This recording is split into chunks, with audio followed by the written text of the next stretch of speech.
I see. Okay. Thank you, everybody, for joining our webinar tonight with Singh-Ray. We are talking tonight to Colleen Miniuk, and she's going to be presenting to us on No More Rules, Human Perceptions in Composition. By way of introduction, Colleen is a corporate America escapee turned full-time freelance outdoor photographer, writer, publisher, instructor, motivational speaker. She supports a wide range of assignments for editorial and commercial clients. She specializes in nature and outdoor recreation, and her purpose as an outdoor communicator is to inspire and help others to enjoy the great outdoors. Some of her publication credits include National Geographic calendars, Arizona Highways, AAA Via, On Landscape, National Parks Traveler, Extraordinary Vision, and many more. And without too much more, I'm going to let you just jump into it here, Colleen. All right. Thanks, Michelle. Thanks for Singh-Ray and to you for all you have done to put this together. I really appreciate us coming together and celebrating and talking about photography. So thanks so much for everything that you've done, Singh-Ray has done, and welcome everybody to No More Rules, Human Perceptions and Composition. Today we're going to shake things up a little bit. If you're not one who likes rules or checklists, I mean, who can remember what's on the checklist anyway, right? So if you want to inject a little bit more emotion, a little bit more meaning into your photography, then this is the presentation for you. I'm very excited to be here and share this with you today. So what we're going to talk about, move on to the next, there we go. What we're going to talk about is how we move away from our checklist of rules and how we use human perceptions to make more impactful and more expressive photographs. So how we're going to do that is I'm going to talk a little bit about how to connect your visual intent with the different types of visual language that we have available to us. We have a lot of options and they're all right answers. It's just a matter of picking the right one for you at the time. You're in the moment, you're in the field, you're excited. It's just a matter of picking the right kind of variables and putting the recipe together so that you can deliver a fantastic photograph. I'm going to talk about very specific concepts of human perception, the psychology behind how we see the world, how we make order out of chaos in the world that we're presented with. And I'm going to specifically break that down into three things: positioning, depth, and color. And then I'm going to share about 3 case studies to show you those concepts in action so you can kind of see how at least I approach it, in hopes that it helps you in your photography, no matter where you go in your work, or no matter the type of photography that you do. It doesn't matter if you're doing nature photography or wildlife or food photography, whatever it is, these concepts can help you make more expressive photographs. So very excited. So we're going to start with a simple definition. A lot of us learn composition, or the act of putting things together in our frame, kind of in the same way. It was that checklist of rules, and it essentially came down to, we had to identify a primary subject. In this case, it was a beautiful view in Death Valley, right? That's a primary subject, right? It was really pretty. And then we were told that we had to position our primary subject not in the center, but according to the rule of thirds. So we had to put our primary subject in one of these intersection points. And I kind of did that with the bush, right? You know, but I included something in the foreground, just like I was told. I got a little bit of sand, or I've got actually a lot of sand in that. And then I used leading lines to bring us through the frame. And my favorite part of the rules, or the part of the checklist, was once you know the rules, you should break them. And if we don't know why we're imposing the rules in the first place, then we sure don't know how to break them, and I certainly didn't. So I would call this photograph evidence that I can follow rules. It is a technically perfect picture, but it is a snoozer. It is not one that I would be super excited to share with the world, outside of a presentation, of course. But there's a little bit different way to look at things when it comes to composition, and that's what I hope through the presentation today, that you get a little bit different approach with human perceptions. And Robert Henry really summed up the whole presentation for me. Making lines run into each other is not composition. There must be a motive for the connection. Get the art of controlling the observer. That is composition, and the emphasis is mine. The art of controlling the observer. And so what we're going to do today is we're going to study the psychology behind how humans make order out of chaos. That's what human perceptions is. And we all perceive the world in very different ways, but there's some patterns. And we're going to talk about Gestalt psychology and how it applies to our photograph, and essentially how we can make more meaningful photographs based on how our viewers may react to our image. Now, we all want to make photographs for ourselves, no doubt, and we want to create meaning for ourselves and have a really good purpose or a reason why we make images. But we also want to connect with our viewers. Photography, after all, is a visual communication. It's a language. And so if we want to reach our viewers in an emotional way, we need to understand how to connect our visual intent with the visual language choices that we have to convey meaning, emotion, stories, ideas, things that are beyond just it's a pretty scene or isn't this beautiful, and those are meaningful as well, but we want to get a little deeper with that. And there's a whole menu of choices that we have available, as you're going to see today. And it's think about if you were at a restaurant or you drove up to a drive-up window, you were presented a menu of choices, and they're all right answers, all of them. You're going to drive up to the window and you're going to see somebody dressed like me with a headset like me, and they're going to say, "Can I take your order, please? Or would you like fries with that?" And you've got to say yes or no based on what you're in the mood for. What do you have a taste for today? You know, that could change from day to day. And so that's the same thing with photography and our photographs is in order for us to apply this concept or apply this approach of human perceptions, we have to perceive the world first ourselves. We have to know what it is we're trying to accomplish with our photograph before we compose, before we shoot. And so how I get to this point is I ask myself, what am I responding to and why? And then I ask myself, if I want to get into a little bit more creative space, what else is it? So this photograph is of a yucca, some trees, a beautiful scene looking out to a place called Roosevelt Lake. But it's more than that. It has a lot more meaning, at least to me, and I've called this Happy Today. And I'm going to talk through this photograph at the end. I'm going to go through the different concepts first so that we're all on the same page, and then I'm going to walk you through how I decided to make this photograph called Happy Today and how the different human perceptions, all those choices that we have off that menu, how I applied them to make this image. And so what I try to do, as you can tell with Happy Today, is I try to title my photograph before I shoot it, and that gives me a direction. And a lot of times I have to use my words, so I have to express myself verbally before I can get to a visual, like what am I trying to do here? And once I have this intent, once I have this message, all of the compositional choices that I have available to me depend on that intent. So I'm going to come back to Happy Today, but one of the things that I'd like for you all to do is pay attention as I go through this presentation, as I go through the different concepts, ways that you would express the word happy.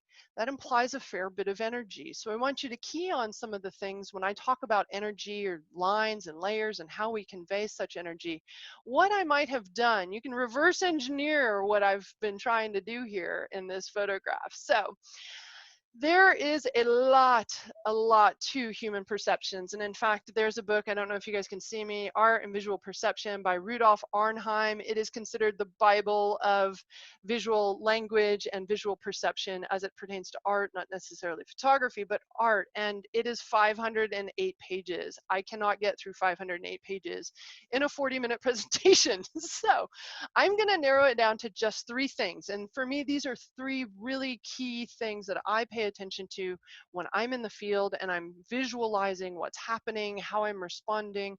And those 3 things, in order to convey meaning, are this: positioning your visual elements within the frame. One thing that I'd encourage you to do is not think of primary subjects. You have a lot of things going on the frame. You have a lot of visual elements going on, and we have to balance all of those, how they relate to each other. So think more in terms of visual elements, shapes, lines, contours, things like that, as opposed to a primary subject and you're going to position it in one place in the frame. And positioning really boils down to visual force, so movement and direction, visual weight, and proximity. And proximity starts to talk through the relationships between different visual elements. And when we start talking about relationships, we start talking about depth. And I'm going to talk through lines, layers, and light. And then the final thing is because we can't talk about light without colors, we're going to talk about how to balance the available colors in the landscape to support your message. We don't always control the types of colors in the landscape, but we can sure control how much of a color we see and the balance among them. So those are the 3 areas that I'm going to key on today. So for those that do want to read the 500-page book, can you repeat the name of it? You bet. It is, let me put it up here, it's Art and Visual Perception by Rudolf Arnheim. And I would encourage people to read it. It's not an easy read, it's an academic read, but I would encourage it. Now, since we're talking about books, there was a gentleman who was a student of Rudolf Arnheim. His name is Richard Zakia, and he did this book, Perception and Imaging, and this is specific to photography. He just basically boiled that 500-page book down into a little bit smaller edition. So this is also another handy resource if you want to get more information about what I'm talking about today and plenty more. Okay? Good. Are there other questions, Michelle? We good? Okay, we power on. Okay, so the first thing I'm going to talk about is positioning. So you've got a visual message, you've got happy today, you've got yuccas, you've got trees, you've got, in this case, we've got a tree and a maple leaf, we've got a birch tree and a maple leaf, and we say good catch. Okay, so good catch. Catch is kind of a more static word. And so what we want to try to do is position this in the frame so that it conveys to our viewers a little bit more static. Now I say that, but if you look at the picture, it looks like at any second it's gonna just blow away, and in about 4 seconds after I made the image it did blow away. So we want to imply just a little bit of movement. So how we can do that is by positioning it within the frame in a very specific way. Where we position things has meaning, and I'm going to refer to an experiment in the 1960s. What they did is they showed people a black frame with black magnetic discs inside this white background, and they asked people if that black magnetic disc was moving, and if it was moving, what direction was it moving in? And so this is the summary of what they found. And if I can, let me get my little drawing tools here. I'm going to go through this here. What they found is that viewers, if you position something in the center of your frame, and this goes for photography as well, your viewers are going to perceive that object to be at rest. If you have something that's not moving, a rock, bones, a leaf, and you want the world to see it at rest, you would put it in the center on purpose. You will not spontaneously combust like they told us if we did that with rule of thirds. You will not spontaneously combust. It's just going to feel static. It's going to feel like it's at rest. It's peaceful. And we have things that are peaceful. That's okay. Now, if we want to convey a little bit more sense of motion, we want to create some tension, we would put it sort of in this circle out in here. And what you can see here, if you look at the summary here, is you can see that those discs are moving in and out of the frame equally at equal paces. People don't know what's happening, and so it creates a little bit more energy, it creates tension, and so they have to look at it a little bit longer. And if you can see here with this leaf, that's kind of where I'm trying to get, like right in here. So I get a little bit of visual tension, but not a lot, not a whole lot. I don't want to move in too fast. If we go to the outside of the frame, you can see that the discs are moving out of the frame. People perceive the disc to be moving away from the frame. So if you have a subject that you want to convey is moving out of the frame or away from something, you would intentionally place it on the edge of the frame to convey that with your viewers. And so where you position your visual elements actually has meaning. It's not just that rule of thirds. The key is that you match your intent with the position in the frame.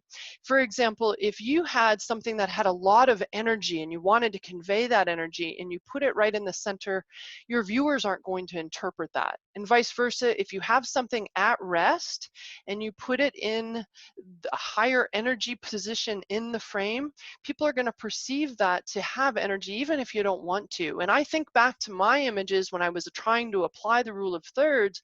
I had a lot of images that I wanted to convey were, you know, serene, peaceful, stable, static. And I'd put it in the rule of thirds and it would just feel all wrong. And so this gives us the entire frame to work with, not just the 4 intersection points. And I think that's a lot of creative freedom for us. The other thing to consider with positioning is an object's, a visual element's visual weight. According to psychology, according to how people perceive the world, darker and larger objects feel heavier. Think about that. You know, what's darker and heavier, or darker and larger in your life that feels heavy? Brighter and smaller objects feel lighter. So I would ask, how heavy do you think this metal boat is? How heavy do you think these rocks are here? Well, they're pretty heavy. So where we position those in the frame gives us a little bit different meaning. And so what that looks like is based on our expectations of gravity. Things that are dark and big, and if they're at the bottom of the frame, they're going to feel like they're at rest. How fast is this boat moving? It's not moving very fast at all. And so it feels like it's at rest, and I want it to be at rest because we expect that. And so as a viewer, you will feel like this is maybe even a little bit calming. It's expected. If I were to put it at the top of the frame, you can see how it feels like it's falling. There's a lot of energy. Now, I obviously wouldn't compose this scene upside down, but I want you to see how that feels. So objects that are brighter and smaller are at the top of the frame, they're going to feel like they're floating. That's what we expect. But if they're at the bottom, it feels like they're pushing, they're holding the roof up, right? Raise the roof. They're holding up the energy, and so there's a lot more energy. It's unexpected, and so it creates a little bit more visual interest. So what I do with let me come back to this. When I like on, on movement. Does the shape and asymmetry of an object affect its perception of movement? It does. I don't have time to get into the different shapes, but like triangles have a little bit more energy. Circles have a different kind of meaning. There's all sorts of symbology when it comes to shapes. Yes. Okay. Yes. Yep. And that's going to be in some of these books that we have here. Yep. Definitely. So one of the things that I do in the field is I pay attention to my tonality, and this does overlap a little bit with light. But when I'm in the field and I want my skies to be a little bit darker because I want them to feel heavier, I'll use a 3 or a 4 stop graduated neutral density filter to hold back light. And you're going to see that in a couple of examples later. But if I want the foreground to be darker, I'll actually turn the filter upside down, and I will darken the bottom on purpose based on how I want people to perceive gravity and how it relates to my visual elements. Yep. So the next thing that we have to consider with positioning is how they relate to each other. So it's not just enough to, pay attention to a primary subject and, be done with it. We've got to figure out how things relate to each other. And as you can see on the right-hand side here, with the example of 1s and 3s, how close something is can change the meaning entirely. We can go literally from a 1 to a 3, but as we move them closer, people perceive this number to now be a 13. And if we move them right on top of each other, we get a little B with a flare to it. So as things get physically closer to each other, the meaning changes completely. So in this photograph, this is called Meet Me in the Middle. And so I intentionally put this guy right down the center of the frame, get a little bit of symmetrical balance here on either side. So we have nice and balanced. What I wanted to show is a relationship. Think of maybe two people, maybe a couple having a conversation, and we've got this one kind of reaching out with its arms and this one kind of thinking about it. But I titled this Meet Me in the Middle, and I intentionally created this balance between the relationship here with this tree and this tree here with the edges of the frame too. So proximity can be the visual elements, but it can also be proximity to the edges of the frame and how you position things. Things that are closer are going to have relationships. Things that are just a little bit further away are not going to have quite the relationship. And that's just based on how we, walk down the street together, for example, pre-pandemic, of course. But so when we talk about relationships between different objects, we start getting into depth and how we convey the sense of depth in our photograph, and the relationship between objects can make a really big difference. So here's a pop quiz to make sure you guys are all still awake. In the chat on this side, right over here, and this is not a trick question, I promise you. Tell me, type in, what do you see first on this side? What do you see first? Is anybody still awake? We still awake? All right, we got white, we got triangle, triangle, top point, triangle. Okay, mostly triangle. Okay, black triangle. We did have one, we have a couple of whites, which is really interesting. Negative space, yeah. Okay, good. So what you guys are experiencing is the figure ground situation.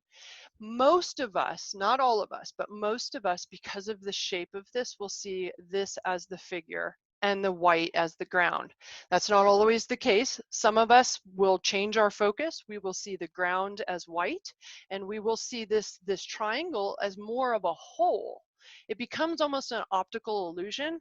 But when we start talking about depth, in terms of our photographs, we want to consider a figure and a ground relationship between the two. So you can look at the slides of my presentation and you can look at my picture, but you can't see them both at the same time. And we want to consider that when we're directing focus to whatever it is in our visual messages, whatever it is, our visual element that we want to emphasize. So a couple of things to note about figure-ground relationships. The figure, this over here, usually appears to be closer to us. So this little point of this yucca feels closer to us than the background here. It's often smaller, it occupies less space. Now figure has contour and form, and I'm going to talk more about that. I'm going to talk about lines, layers, and light here in a second. But a figure can't exist without ground, and what's deemed a figure and ground is subjective. So that's why some of you picked out white first and not the triangle. We all see the world differently, but we can't see the triangle and the white at the same time. You can see it out of the periphery of your vision, but you can't focus on it at the same time. So we've got this point here you can focus on, or the background, but you can't see it at the same time. And they're separated from each other, and that creates a sense of depth. So to get in depth a little bit more, pun intended, figure is defined by three things: lines, layers, and light. And so we're going to go through each one of these independently. So lines is simply what you think they are. They're lines that go through your frame. They lead the viewer in. It's a path. It leads us around the frame. The thing is if we're thinking in terms of visual elements and not primary subjects, lines are actually just contrast between a highlight and a shadow. That's it. This path, this photograph doesn't actually exist. It's just reflected light. And so we've got bright tonality down the center. We've got some black around it to create a form and to create a shape. So a line should pay off somewhere, and that line should pay off somewhere not outside of the frame. And in this case, the line goes straight through the middle of the frame and drops the viewer off in a beautiful forest scene. Now, it's important to note that as you have your visual intent, you have your message, that lines have feelings too. And so your lines can convey a tremendous amount of meaning and emotion depending on how you depict them. And moving around can change a straight line into a diagonal one, or vice versa. So horizontal lines and vertical lines tend to have a lot more power than wavy lines or diagonal lines. So in this case, we've got a nice strong set of forest. We've got a nice set of trees in the forest, a lot of strong. This path is almost an implied line, but it's got a little wiggle in it. It's got a little hip bump in it. So it gives it a little bit more energy than a straight line would. And if we compare it even with the line in here, you can see that this is more curvy. This is more meandering. This is a stroll. This is a little bit faster. And so how you use your lines, whether they're straight or curvy, or maybe you have a lot of them, can really change the meaning from peaceful to high energy. The thing is if you have a peaceful scene and you use a whole bunch of lines stacked together, or they're horizontal and they're stuck together, it's going to have a lot more energy. That's going to be a mismatch. You're going to want to change your position to create fewer lines, maybe a little bit more curvy lines. I mean, obviously we can't straighten a fence out, for example, but we can sure move our position to convey a different set of meaning to it. Funny thing about lines is something called the illusory contour. We don't necessarily actually have to have lines or edges of lines in order to see shape. And so as you can see on the right-hand side here, this is a bit of an optical illusion. And how we can use this for our photography, you might have heard the word, this scene has movement. Well, that probably means that there's a series of lines that work together to create a shape that doesn't actually exist. So I'll talk in my workshops a lot about triangles and being triangles having a lot of energy. You don't actually have to have a physical shape of a triangle in your photograph. You just have to have the lines that imply it. Having sort of this, let me take this, having a darker edge here, having a little bit darker tonality here and here really will hold the eye in, but it'll create that shape, and our eye follows this around, and we move, the eye moves around, our viewer's eye will move around the frame, and that keeps the viewers interested, and it has a lot of energy. So think in terms of lines, but also think about how visual elements can connect to create implied lines, even without edges, even without contours to them, because of this illusory contour in terms of psychology. It's really kind of fascinating how we see the world.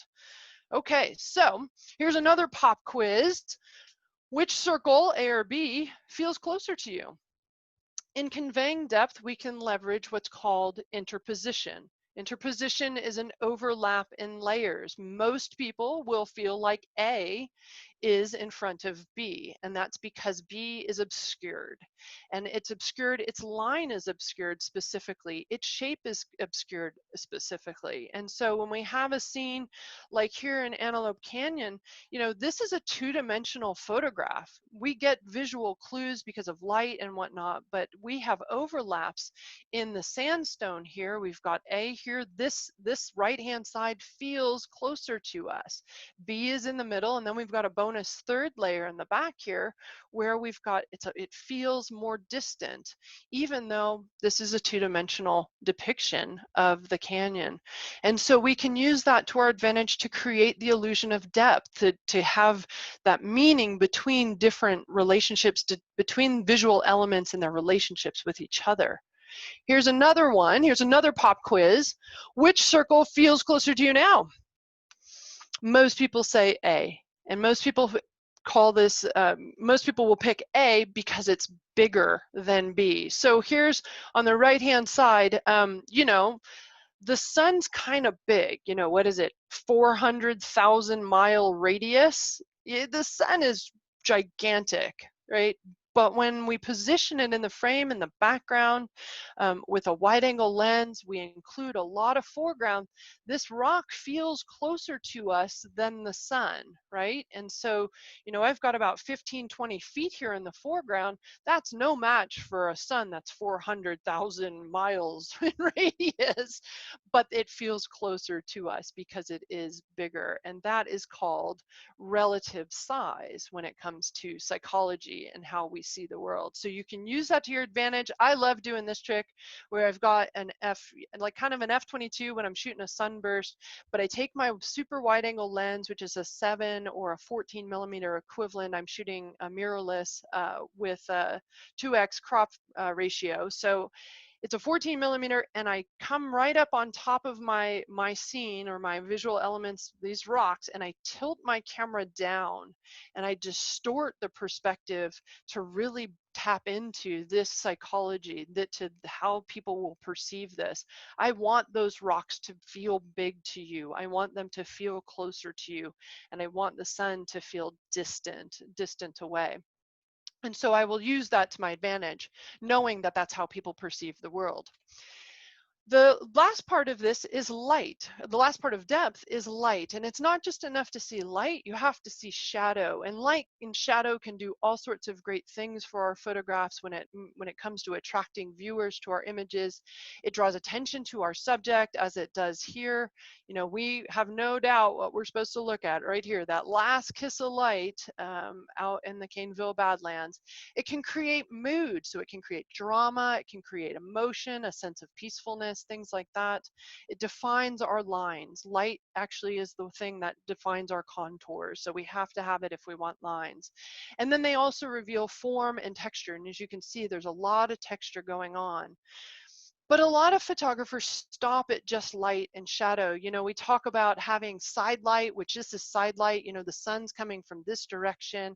We've got a really beautiful highlight there. And we've got really pretty blue shadows on this side. I'm going to talk about color here in a minute, but we've got this juxtaposition between warm and cold colors. But a lot of people don't think about the rest of the image. What's going on in the rest of this image? There's still shape, there's still contour, there's still lines. But there really isn't a tremendous amount of light, at least not direct light. It's indirect light, it's overcast, it's in shade. And so when we think about depth and human perception, I'd encourage us to go a little bit further than just light and shadow. I would encourage us to think about tonality. Tonality really defines those lines, and it's that contrast between the dark areas and the light areas. And we don't have to have direct light for this. This photograph was made in shade. It was, you know, this is actually an overhang, and this is a reflection of the sky and some oil and some water out in Grand Staircase Escalante National Monument. And so the eye is going to go to the brightest part of the frame. It's going to be attracted to the whites, and the darks are going to recede into the background. They're going to be a supporting cast member to us, so we can use that to our advantage. What I like to do is I like to sometimes shoot in monochrome. I shoot in raw format, but if I shoot in monochrome, what this does is this helps me see the contrast. This helps me see the blacks and the whites, and how much I've balanced between the two, how they relate to each other. And it's not just about a bright light and a highlight and a shadow, direct light or a shadow. It's about tonality. And so I will use this in monochrome. Sometimes I'll do this in my processing software just to check to make sure that I have the light that I want. And I have no problem in processing. If I don't like where the light, I don't like where the viewer's eye is being directed, I'll lighten that area, that visual element, that area. I'll lighten that area so that people will see that because of how people perceive light and tonality. I'll darken things that I don't want you to see. If I can't get in the field, I have no problem doing that in my processing software, and I do it all the time. One of the things that I really love to do is I put a vignette. I vignette almost all of my images about -20 when I go into lens correction, and that's because I want to hold your eye in the frame. I like to say that vignettes solve all world problems. Couple of questions popped up here. Yeah. I guess the last slide was enabled Grand Canyon. I guess there were some questions about the locations, about the Great Smoky Mountains National Park, and the Grand Canyon. It looks like it was labeled Maine. Oh, I put Maine. So, and then where are the Badlands located? Where's the what? Where are the Badlands located? Badlands are outside of Hanksville. They're in southern Utah. Where's this? Southern Utah, out in Hanksville. You kind of go to the middle of nowhere, and then you take another 100 miles and go left. They're out kind of by Capitol Reef, in between Capitol Reef and Hanksville, Utah. Okay. And then a polarizer question. Do you always use a polarizer for fall color scenes? How do you decide whether or not to use a polarizer? Great question. So a polarizer is most effective at 90 degrees from the sun. And so pretty much any time that I'm shooting side light, I'm using a polarizer on my filter or on my lens. With fall colors, I pretty much keep my filter, my polarizer stays on my lens all the time. And so when I'm photographing fall colors and I see that there's reflected light, you'll see a little sheen off of the fall colors. I'll give my polarizer a turn to see if I can saturate. I can reduce that sheen just a little bit, and I'll go with it that way. So I don't actually use a UV filter. My polarizer pretty much stays on my front of my lens the whole time. So. And how long have you been using a mirrorless camera? Which one do you use? I use, as you can probably see, I don't know if the Panasonic Lumix GX8 has come up yet, but I used to use a Panasonic, and I now use an Olympus OMD EM, oh gosh, I screwed this up. Olympus OMD EM1 Mark II. That's hard. I've been mirrorless for almost, oh gosh, probably about 3 years now. 3 years now. Yeah. I wrote a whole Dear Bubbles about it. If you want to go to dearbubbles.com, I talk about the transition away from my Canons into mirrorless. I love it. It's so much fun, and my knees, my back love it. I have so much freedom to go out and paddle and hike and still make the images that I'm excited about. Nice. Is that good? Are we good? All right. We will carry on. We're moving right along here. Okay, so the final part that I want to emphasize with human perceptions is color. We can't talk about light without color. They go hand in hand. And so with color, different colors have different meanings. And like I mentioned earlier, we can't really control the colors that we have out in the field, but we can emphasize certain colors, we can balance them, we can decide to crop an image one way or the other because of the amount of colors that we want. So in this photograph, this is out in Acadia National Park, and this is pre-dawn. This is before the morning, before the sun comes up, breaks the horizon, and you can see that it has a very specific mood. At least it felt calm, but it also felt fierce, and that's really what purple is. It's a blend of blue and red. Blue is pretty calm, a little bit mellow, but red is super high energy. If you think of the things that are red in our lives, blood, fire engines, those are things that stop signs, those are things that we should pay attention to. So red has a lot of energy, has a lot of visual weight. It grabs attention very, very fast. So we've got a little bit of red down here at the bottom, but most of this is a purpley blue. We've got some pinks in there, which is love and approachability. So this is welcoming, but there's also kind of a little sense of eeriness to it. And I want you to pay attention to the contrast here. This is the light just a little bit later in the day, just a little bit later in the morning. Do you see how different that looks? This is a much cheerier picture. Still has the blues, which is calming and welcoming, but it also has warmth now and optimism, and it doesn't feel quite as mystical as the previous one. And you see the difference. So what's the right answer? Well, yes, they both are, like, for different reasons. But if I present this photograph expecting you to feel a sense of hope and happiness and growth, I don't have enough yellows and greens in this photograph. And if that was the message I was trying to convey, I would need to recompose so that I had more of the green trees, for example, or the yellows in the background with the fall colors.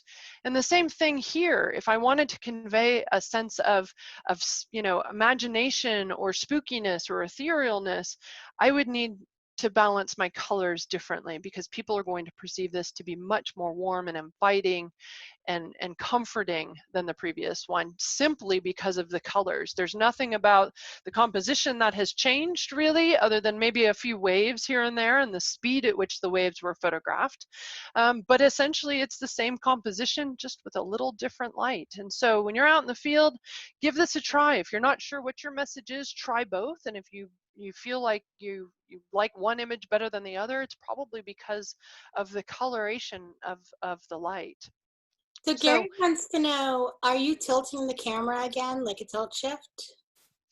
I don't have an actual tilt shift. I used to do that all the time with my, where's my 4x5? I used to do that with my 4x5 all the time. Tilt shift, that was so fun. My Olympus, I don't have a tilt shift lens, but what I do is I get really, really, really close, like, within a foot or two, and then I tilt my camera down. So I'm distorting this. This bush is, this goes back to that relative size that we talked about. Relative size, let me get my drawing tools. Let me get my little, there we go. This bush is probably, a foot or two in diameter. It's not very big at all, compared to the trees that are, 100 feet tall, 80 feet tall. So relative size, we've got that balance again. This feels closer than these trees because of relative size. I do that actually a lot in my photographs. And we have a couple Anytime of questions you see about, 7mm, anytime you see 7mm right here, I'm probably doing that. so a couple of questions on color. John said, I noticed a lot of your compositions, you use the cinematic trick of juxtaposing warm and cool colors, orange versus blue mainly. Is that purposeful or a byproduct of living and working primarily in a desert landscape? Well, this is Maine. I think it's a function of just the light that we tend to see at sunrise and sunset and with blue skies. So I think it's a function of just the environments that I tend to be in. Obviously, the desert Southwest has a lot of orange and a lot of blue. So I definitely think it's environmental, but it's also in a lot of cases purposeful. I mean, I wanted much more warmth and optimism here. I could have just as easily emphasized, turn my camera up and emphasized the sky more so, and had a lot more blue. So the balance between the blue and orange is always a deliberate choice for me. So even though it's my raw materials that I'm working with, an abundance of them, how I balance them is a deliberate choice. Great question. On your color wheel, are opposite colors complementary? Yes, they are. So red and green would be complementary, but they also have that juxtaposition, that visual tension. So if you have a lot of red and green balanced out together, you're going to have tension between those two colors, because people are going to wonder, do I freak out? Do I have a fight or flight response to red? Or do I feel at peace and growth and harmony? Green we associate with agriculture. It's how we get our food. So we have a much different relationship to green than we do reds.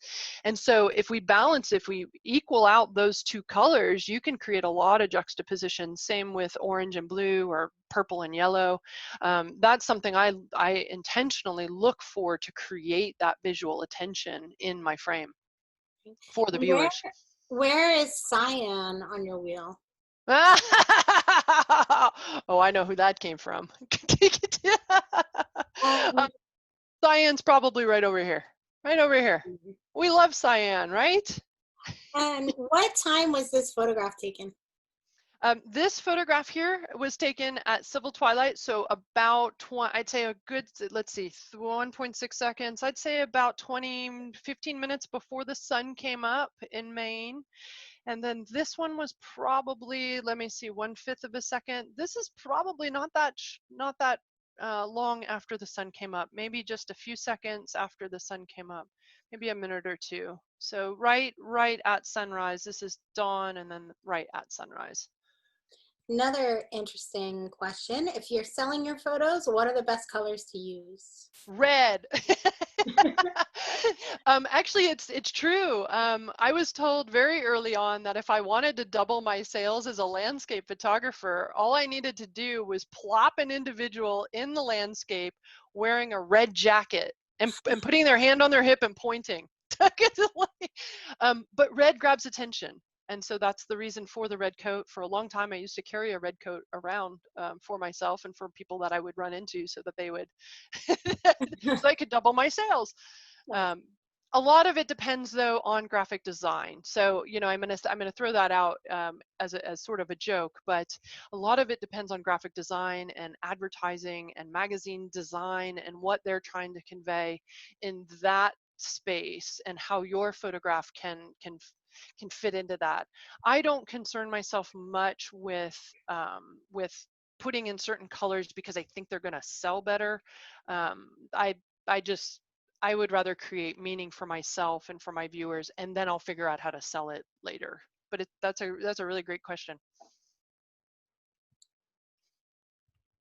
One of the things that you can do if you want to get into more color theory, is pay attention to the different logos that you see in advertising and see what color they are and see what they're trying to do with their logo. It's pretty fascinating what different companies are trying to do with different colors and what they're trying to trigger and how it relates to their mission and their purpose. It's pretty interesting. So great question. Okay, so I'm going to jump in now. Now that we've covered sort of the three areas, the three different concepts of human perception, what I want to do is I want to dissect three of my images, starting with Happy Today, which is one that I showed you earlier. And I want to kind of walk through the positioning, the depth, and the color, and how they all relate to each other. So I'm going to start with Happy Today. And Happy Today was made on my birthday this year. And so it indeed was very happy. We were in the middle of lockdown orders and quarantines and all of the craziness. This was back at the end of April, and I needed to socially distance in the wild. And this is a location that's relatively close to my house. My mother and I decided that we were going to go socially distance out there. So this is where I spent my birthday, obviously very happy. And when I saw the yucca, I asked myself, what else is it? I thought of fireworks. Of course, fireworks for my birthday. Why would there not be fireworks? And then when I was arranging the photograph, when I was trying to figure out, you know, how much of the cliff do I include, how much of the trees do I include, what I decided to do is make this representative of my family, who I was not able to celebrate with entirely. My dad and my brother were not with us, but they were obviously there in spirit. And I like to call this one right here, this one right here on the edge, that's my mother. That's my mother. My mother loves going close to the edge because she's got to see what's over the edge of it. So that's my mom. I'll say that's my brother because he's the tall one, and then that's my dad over here. He's our anchor. So a lot of meaning for me, and I know that you as viewers aren't going to understand that when you see it. That's fine. That's okay. I'm trying to convey a specific meaning in a certain way, and that's what came to mind for me. And the bonus is that we had beautiful sky. We had what I would call cotton candy, and there's nothing better than a little cotton candy on your birthday, right? So let's talk about positioning. The position of my primary subject, my visual element, my yucca, dominant visual element, is at the bottom third. So it's going to have a little bit of energy, but what's happening is that the movement of the lines are moving in and out of the frame, so there's a little bit of tension. I wanted that to be just close enough, but not close, but not out of the frame, so that it tried to pull you out of the frame, like fireworks do, right? Fireworks are radial, right? They burst, and so they pull you in all sorts of directions. I used a neutral density filter to keep the sky a little bit darker. I put the neutral density, or the graduated neutral density, I probably lined it up probably somewhere around there, and that made this a little bit darker, and that's okay. That's okay. I wanted the energy to be in this area here. So it's a visual anomaly, gives you a little bit more energy and excitement. There is enough space between the yucca and the trees right here to show a relationship. I like to say that these are my cheerleaders. They're in the stand and they're cheering me on. This is the yucca is me for me and my birthday. Yes, I really do think this crazy out in the field, and I don't care because it makes photography super fun, super exciting, way better than standing there going, did I get a primary subject? Did I follow the rule of thirds? Did I get a leading line? This is way more fun. Okay, so I moved the trees so that there was equal space between my family members here than the trees, because we can't play any favorites, right? They gotta have their space. And so let me move into depth. So depth, the yucca is the figure. So that's where you're going to focus first. It's going to be the triangle of the frame, and then everything else is the background. That doesn't mean that we change. Like as you move through the image, you're going to have figure and ground shift on us, and that's okay. The yucca is overlapping with the cliff, so we know that the yucca is closer to us physically. And then we have some lines in the cliffs. We've got some diagonal lines here that are sort of overlapping. That overlap right there conveys a sense of depth. We've got a little bit lighter tone in the background. It's a little hazy, a little less saturated. So we see that it feels distant, feels away from us.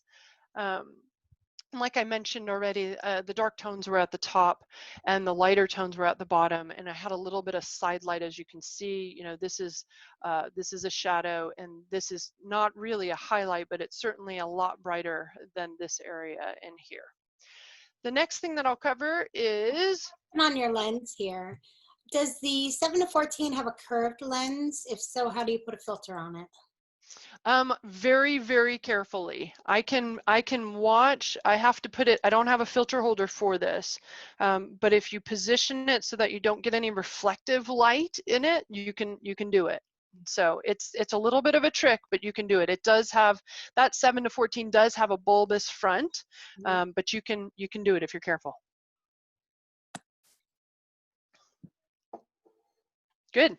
So the lines here, I have the illusory contour effect going on. So we've got the yucca, we've got the trees, we've got a bright area in the sky, and then we come back to the yucca. So we've got this triangular shape again, and I've darkened the areas around it to emphasize that. So dark corner, and then dark underneath here to keep you in that movement, in that frame, or in that triangle.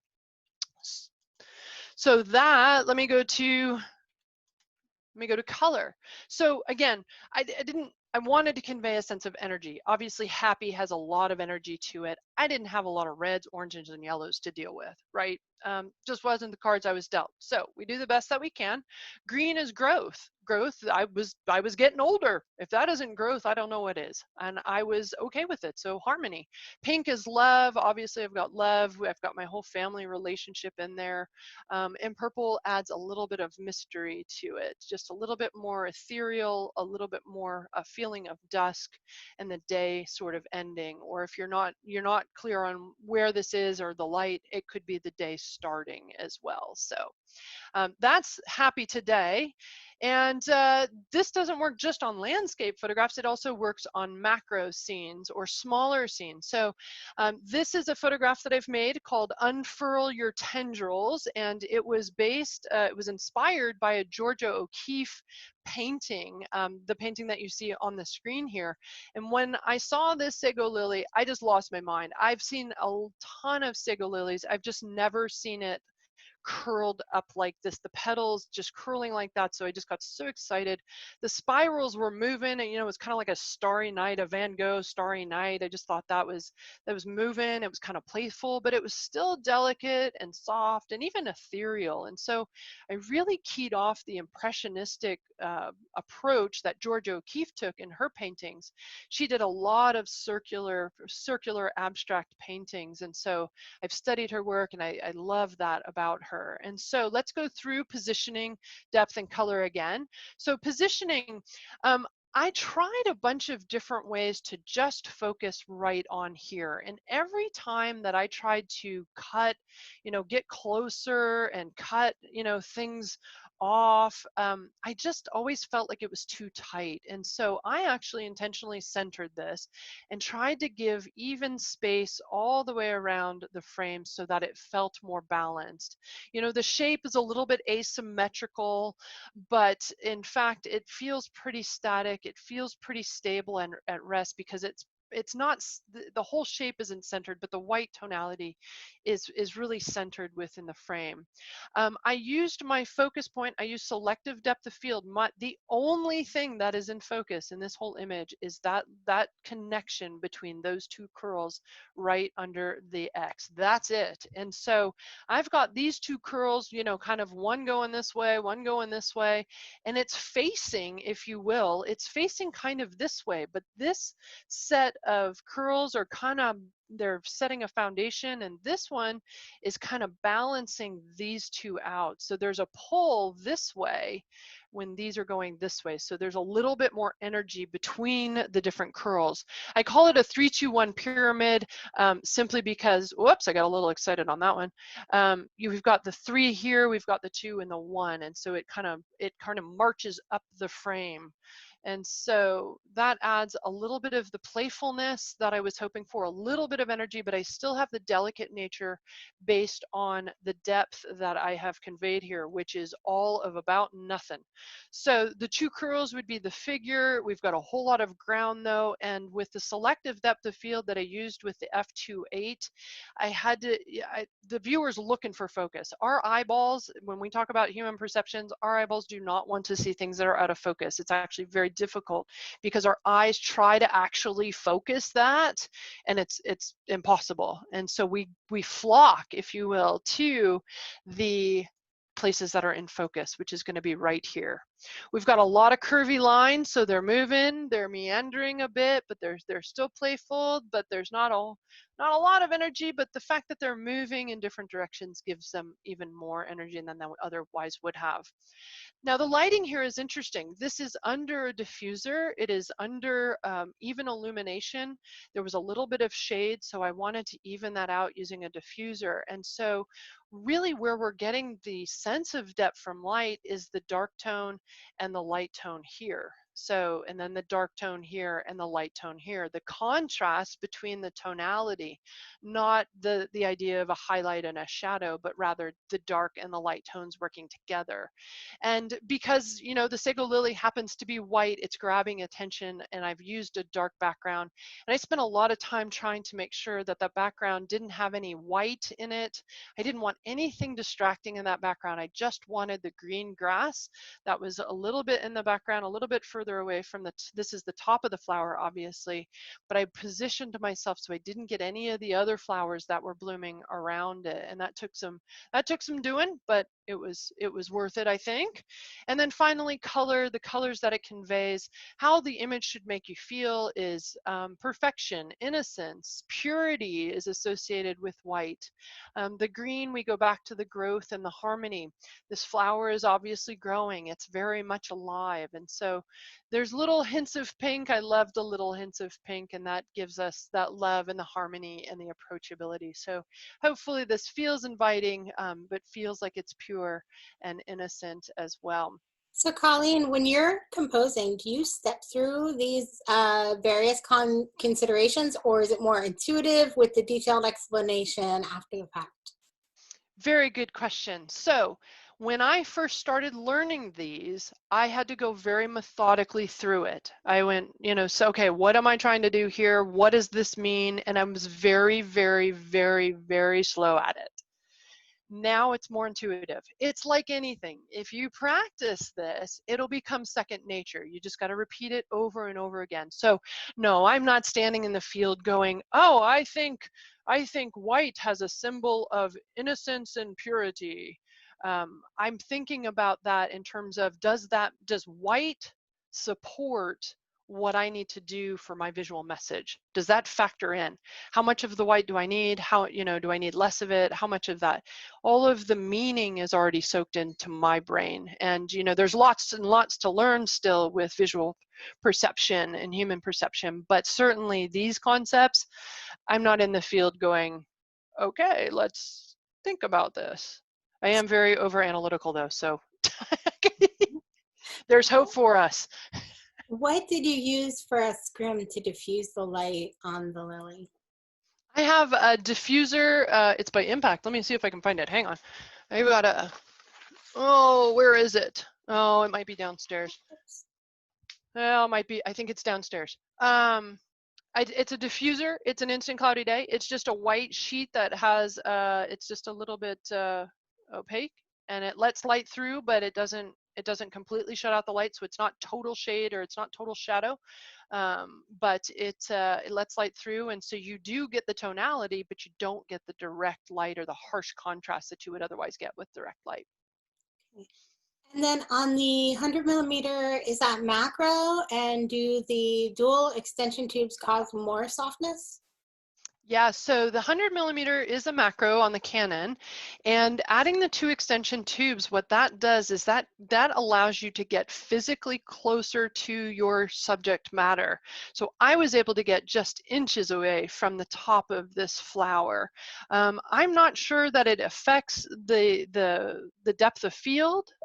With the 2.8, I'm going to have very, very shallow depth of field anyway, and so the extension tubes are a function of allowing me to physically get closer. Okay. Great question. You can use extension tubes. You can stack them too, despite what the internet tells you. You can use extension tubes with any lens, not just with macros. So if you've got like a 100 to 400mm lens or a 70 to 200mm lens, for example, if you put those extension tubes on, you can get closer to any of your subjects. So I know with my 24mm lens, I tried this once. I added an extension tube to my 24mm, and I had to be physically touching the subject in order for it to be in focus. And I haven't quite figured out how to make that work, but I'm working on it. I'm going to figure out a way. With extension tubes, you have to get a lot closer than you think. So, yep. And do you think you could have used a flash ring to take this by killing the ambient light? Yeah, so I don't use a whole lot of flash rings because that gives me front light. What that would have done is that would have drowned out a lot of the tonality difference. So that would have filled in, that would have, for those of you who don't know, a ring flash would fit on the front of your lens, and it would it's circular and it has light all the way around, and so it fills in the shadows. So what that would have done is that probably would have drowned that area out and that area out, and the contrast between this, and that would have created less shape for me. And so other than it being another piece of equipment that I really just don't want to bring around the field when I'm hiking, in this image, it would have drowned out the tonality, and it would have been a very different image. Great question. Okay, so we'll go on to the last case study then before we wrap up. So this is an image that I called Where the Wild Things Roam. It's from Hug Point in Oregon. And when I saw this gentleman, he was walking around, he had his backpack on, and I started to have these feelings of isolation and solitude. I felt like he was just being swallowed by the landscape, but he looked so strong in it still. He looked powerful. He would stop and he'd stand, or he'd bend down and he'd look around. But in this case, I caught him standing straight up, almost in the center of the frame, so that I could get some of that strength. So these are some of the words that I use when I talk about your visual intent and trying to understand what it is you're trying to convey. I want to convey isolation and solitude, solemnness, power, wildness, and really showcase our place, humans' place in the natural world. So I often, as many people do, I feel small sometimes out in the big, big world, and that's okay. So for positioning, the gentleman is at the bottom third. What I really wanted to do is I wanted to have these horizontal lines be a foundation. Horizontal lines will be at rest. It will create a foundation for which the rest of the composition will sit on. The person is looking to the left, and I know that we can't see his eye, but when we see people and we see wildlife, we tend to connect with their eyes and we follow their gaze. And so obviously we can't see his eyes, but we know the direction that he's looking. He's kind of looking to the left. The thing is that's balanced by the cliffs kind of moving to the right. So we've got this movement going back and forth between the two. The darker tones are definitely at the bottom, so I want the visual weight here.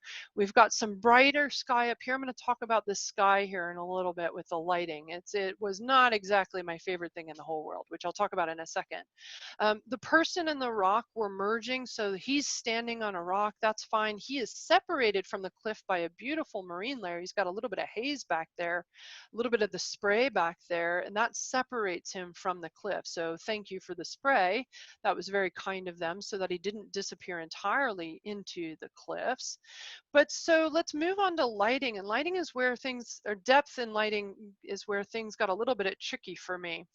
In conveying a sense of depth, the person is the figure, or it could be the entire scene is the figure at first, and then you come and you see that person after you absorb, after you get soaked into the whole scene. We've got some separation, as I talked about. We have a few lines, but they're really horizontal here at the bottom, or they're a little bit curvy, so we've got a little bit of energy, but it's not super high energy. We got a little bit over here too. The lighting is interesting. So we've got darker tones over here, and then they get lighter. That haze really creates a sense of separation. This is later in the afternoon. It wasn't quite sunset, but it was later in the afternoon, so we have a little bit of light coming in. But for me, this sky, this is the image, this is my raw image right out of the camera. This sky for me was just way too bright. It was grabbing attention. And so when I saw this and processing, I was visualizing that I really needed to do something with that sky. I did have a graduated neutral density filter on, but I wanted even more out of it. And so when we talk about light, we got to talk about color. So if we reflect back at the words here, isolation, solitude, power, wildness, we don't really associate that with orange. And this is what came out of my camera. It was a little bit of warmth. There was a little bit of blue in there, so my camera added a little bit of warmth to it. I'm not really sure that I wanted to convey a sense of optimism. And so when I was in processing, I decided to pull it out. And as you can see, I darkened the sky intentionally. So black, white, and gray are not colors according to physics, but they are available colors to us in visual art. And so black conveys a sense of strength, a power, of formality. We've talked about white in terms of purity and innocence. So I wanted to reduce a lot of the white and really focus on that strength and almost the emotionlessness of the gray that came with it. And so a lot of people will ask, how do you decide, to change your color photograph into black and white? Well, it depends on what I'm trying to say with my photograph. And if I want to convey these types of meanings, I will immediately think black, white, and gray. If I don't think these things, maybe I think of red or orange for optimism. If I want to convey a sense of happiness or energy, then I would keep the orange. But when we think about our visual message, we also need to think about what doesn't belong. And if color's not helping you, take it out, use black, white, and gray to help you deliver your visual message, whatever you need to do to get there. So as long as it matches your visual intent. So those are my, yeah. In that picture, if the subject was looking out to sea, how would that change the feeling of the image? Oh, great question. I love it. Okay, so if this person is looking this way and these are going this way, then this part of the frame actually becomes irrelevant. And so I would have composed that very differently. I would have probably cut the frame right there. I would have eliminated all of this because it doesn't help me at all with that movement that I need. And I think that would have been a fine picture. That would have been a fine picture. I wish that he would have done that, now that you say it. It would have just been different than this one. Great question. And then a couple people want to know which of these photos were shot on a tripod or not. Oh, let's see. Well, I won't go through every single one, but I would say that 80–90% of my images are shot off a tripod. Unfurl Your Tendrils was not. Because I'm coming up and over the top of it, so I was right on top. Generally, anything that's like in a 1/5, 1/8, 1/10 of a second range, I'm definitely on a tripod. But almost all of my landscapes are off a tripod. So. And how much research do you do before heading to a location? How long does it take you to hike to scenic photo sites? What do you expect? Like the natural history as well as the human history surrounding the parks, forests, seashores, deserts? How in depth do you get? All of that, yes. All of that. So I balance, I've been kind of going back and forth between trying to learn as much as possible about a location versus learning nothing at all and letting me discover the landscape for the first time in my eyes. So I do both. But I find that it helps me connect more with the landscape when I have more knowledge about the location. The key with collecting knowledge and using it and visualizing what you might see or what you might photograph is that when you get on location, you want to release all your expectations. And so when I go into the field, I have zero expectations about what the light should be doing, what I might photograph. I have no preconceived notion of what might transpire. And that's because I want to respond to the landscape in that moment at that time. How far do I hike to scenic places? It depends. Sometimes it's what we call roadkill, which is you just park the car, you roll out of the car and you start shooting. Sometimes it requires, 8, 10, 12 miles. I do a lot of paddle boarding. And so it's not beside me to paddle 12, 15 miles to get into a location and photograph there. So it really depends. Can you discuss your view of portrait versus landscape orientation? Oh, sure. So portrait, horizontal. Horizontal uh, orientation tends to feel more peaceful. And that's because there's a lot more room for the visual elements to work together. The real estate is exactly the same, but an image like this has a lot more tension because it's in vertical nature. It feels from right to left, it feels like there's not the same amount of space for the visual elements to work together. It's the same amount of real estate. It's all about how we perceive the world. It's really crazy. So if you want more dynamic energy, you want stormy, you want threatening, you turn vertical. If you want peaceful, serene, you turn horizontal. If you don't know, you shoot both. If you're at the bottom of the Grand Canyon and you don't know and the light's happening, you shoot both. Do you have an opinion on square formats? Do they feel more powerful than rectangular? A square actually is a sense of harmony. There's a lot of symmetry to a square format, and so it tends to be a little bit lower energy, but it creates harmony among the visual elements. Great follow-up. And could you repeat the name of the second book that you mentioned? You betcha. It is Perception and Imaging. Hang on, let me see if I got this in my frame here. Perception and Imaging by Richard Zakia. Yeah. And then Paul wants to know, he said, individuals like to recognize what they are seeing in our images and are out of sorts when they don't immediately recognize the contents. How much obligation do you feel to put a recognizable item in your images? Zero. It's my art. Right. I mean, ultimately, I hope people recognize my intent. I hope they recognize the beauty. I hope they connect with it, but I don't control that. What I control is everything that we've covered today in terms of positioning and depth and color and how I arrange things in the frame to deliver a message. I just throw this stuff out there, and how people respond is how they respond. I don't control that. So I don't feel, especially when I'm wrapped up in a moment like this one in the Grand Canyon, like I'm wrapped up in a moment that's so magical. Like I'm sorry, I'm not thinking about not thinking about how people are going to respond to, my square, my triangle. I am in terms of making sure that my visual message is delivered, but I don't have any thought as to whether they're going to like it or not. That doesn't cross my mind at all. Great. I think one or two more questions and then a really thoughtful comment here. Tom wants to know, what would you have done in the black and white photo if the man hadn't been there at all? Whoa, good question. Let's go back to him. If he's not there, ooh, that's a good question. If this dude's not there, I probably would have gone right here.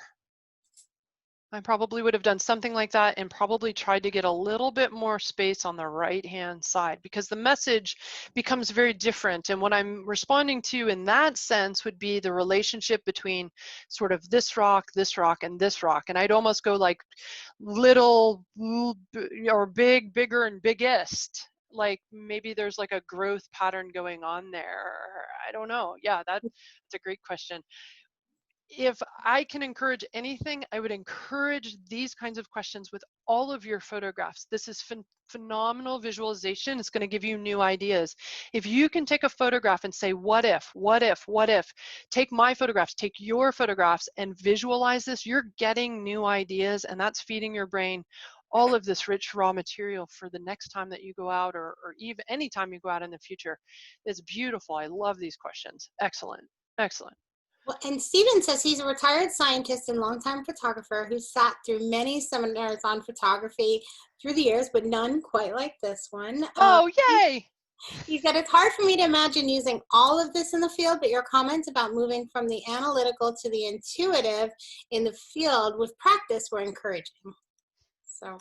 Excellent. Yeah, Stephen, just keep practicing. What I would recommend is, maybe and this is a great way to summarize and recap what I've talked about. Pick one of these things. We've thrown a lot at you, and of course there's a 508-page book waiting for you. So pick positioning, for example. Play with visual force. Play with moving your subject matter, your primary subject, your visual elements, whatever you want to call it. Try moving it around in the frame. Just pick one scene and move things around and see how that feels to you. Maybe change the relationship between different visual elements. Just pick one of these things to practice, and it will become second nature. So I've talked a lot about positioning, how visual elements, how moving things around can change the meaning, how creating the illusion of depth, how we have overlap, we have relative size can change, how we perceive what's closest to us and what's furthest away from us through layers, lines, and light, and then balancing colors, how colors play into our compositions. And if I can leave you with this gem of a quote from Edward Weston: consulting the rules of composition before taking a photograph is like consulting the laws of gravity before going for a walk. And the point of this is that you all already perceive the world. You guys are a part of the psychology of human perception, all of us, all humans. So we already intuitively know these things. Part of this is just paying attention to these concepts, paying attention to yourself and how you see the world around you. So with that, that's my story and I'm sticking to it. Are there other questions, Michelle? We do. We have two left here. I noticed many of your landscapes are around f8. How important is keeping front to back in focus? Well, it depends on the image. It depends on your visual message. Sometimes it's super, super important, and sometimes that's not what you really want to convey. So F8 is a good starting point, but it is not always the end-all be-all. There's an app that I use on my phone. It's called DOF Calc. Just type in depth of field app, and you can get it on your phone. And you can play with the different ranges. So what I try to do is I define my visual message, and then I ask myself, how much of the image do I want in focus? What do I want to emphasize? Where? What do I want the figure to look like? How much of the ground do I want to include? How does that work? And what the relationship is together. So F8 is where I usually start, but that's, as you can see, is not always where I end. It really depends. But if you want to learn more about that, check out that depth of field app. There's a bunch of them. Just pick one. They're all the same. They're just conveyed a little differently. And then how do you overcome the bias in the traditional rule following judges when you're entering higher end photo contests? I don't enter photo contests, but I do know people who do, especially in the camera club realm. One of the hardest things, and part of the reason why I don't enter contests or even, contests, is there's really no discussion about the intent of the photograph. You're just simply presented the photograph, and we can't really dissect what the photographer was intending. And for me, it's really important that if you intended to, have something moving out of the frame, that you put it on the edge of the frame on purpose. Right. But a lot of the judges don't have that information, and so all they do is they use the standard technical, the technical specifications that we all have learned, and they apply that. And so for those people who are, going to contest or critiques, you know, take it with a grain of salt, because your intent may be very, very different than what the judges are seeing. And that's okay. You've got to be confident in your own expression and your own voice, and that you're doing the right thing, even if people don't like it. That's okay. Right. Okay, and then on the last image, resalting the lens down. On the last image, this one, of course, my secret's blown. Yes, I was probably within a foot of things, foot, and then, you know, not standing straight up, but crouching down just a little bit, and then tilting my camera down with that 7mm. It's a beauty. I love it. It just really distorts things, and it keys off that relative size that I talked about earlier. And I think that, at least for my work, I really enjoy that perspective. Okay, I think that's it for the questions. All right. Thank you everyone for joining us for our Singh-Ray webinar of the month with Colleen Miniuk. I hope that you will join us next month to find out what's coming up. Go to singray.com/webinars. We have a couple of topics coming up that you can view there and register for way ahead of time. So check that out, and we hope to see you next month. And thanks again, Colleen, for your time. Thank you, Michelle. Thank you, Singh-Ray. And thank you to everybody who came and for all the great, great questions. I hope that you got some new ideas and inspiration for your work in the days ahead. So I hope to see you all again soon. Okay, great. Thanks. Have a great night.